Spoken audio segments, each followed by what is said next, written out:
We're exposing a nasty new scam that hits you where it hurts, your family and your wallet. These predators know you'll shell out when the safety of a loved one's at stake. They'll target parents, even grandparents. So how can you protect yourself? A former con artist is letting us in on their secrets. Here's ABC's Neil Karlinsky. I was at my office at work and I got a phone call on my cell phone. He says, "Do you have a daughter or a son?" I said, "Yes, I have a daughter." It was 11 a.m. when Luann and Betty Ann's world was shattered with a single phone call. And he said, "Oh boy, there's been a terrible accident, 4 cars at an intersection. Everyone's unconscious." Now I'm panicking. So, I'm freaking out. He said, "What kind of car does she have?"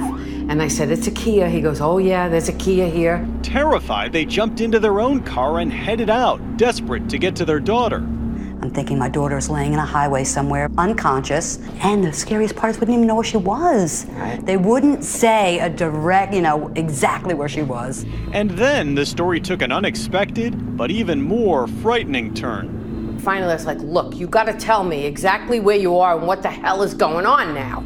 Then his whole demeanor changed. And he was like, "Now you wait a minute." Now she was white as a ghost. Okay, we have her at gunpoint and we're gonna kill her if you don't give me $1,700. I never felt terror before in my life. This was absolute terror, having your child's life in your hand. But little did Luann and Betty Ann know that they were on the receiving end of the latest technique in an otherwise old, low-tech phone scam. Con artists claiming to have kidnapped a loved one to make you pay up. 25 million Americans lose more than $2.5 billion to fraud each year. And phone scams, which account for a big chunk of that, have been surprisingly successful for decades. Maybe they want you to invest in an oil or gas deal or gold coins. Maybe you've won the lottery. Or maybe it's someone posing as an IRS agent saying you owe back taxes. Whatever the pitch, these con artists are like top-notch salespeople, and they're extremely effective. The crush or the kill is emotionally driven. It's not logic. Meet You apply Jimmy, logic to this a convicted concept. con It's artist. no. These are dangerous people you are on the phone with. Okay? Make no bones about it. I am a dangerous person on the telephone. If I choose to be fraudulent in my practices, there is nothing that's going to stop me from taking lots of money from people, period, the end. I don't know how people sleep at night doing this kind of thing, especially... Doug Shadell of the AARP has interviewed Jimmy and more than a dozen like him, trying to understand how they're able to pull off a scam most of us think we'd never fall for. We always ask them the same question. What is your central strategy for defrauding people? They all say the same thing. Get them under the ether. Under the ether? Ether is a heightened emotional state where you're no longer thinking rationally, but you're reacting emotionally. And this explains why so many people actually fallen for this stuff. You say, how could somebody that smart fall for this? It's not their intellect that's engaged when they make that decision. It's the emotion. Emotion, like claiming a child has been kidnapped. Looking back, I don't think I could have done anything different. Not at all, because when they do that to you, they pull right at your emotions and you're raw and you're terrorized and you just whatever, you'll do anything. What is wrong with you? Listen to this and just imagine your own mother or grandmother on the other end of the line. I don't want to do the verification. Are you stupid? If you in front of me, old lady, man, black, white, I would have slapped you right now. Okay? Well, here we have any kind of fraud scam you can possibly imagine. Shadell has received piles of recordings from state attorney general investigations into phone scams, sort of a top 40 collection for criminals with no conscience. There's no shortage of people still calling. Many filled with abusive and demeaning language, even threats. You'll never, ever be anything. You're going to your grave a loser. A big loser.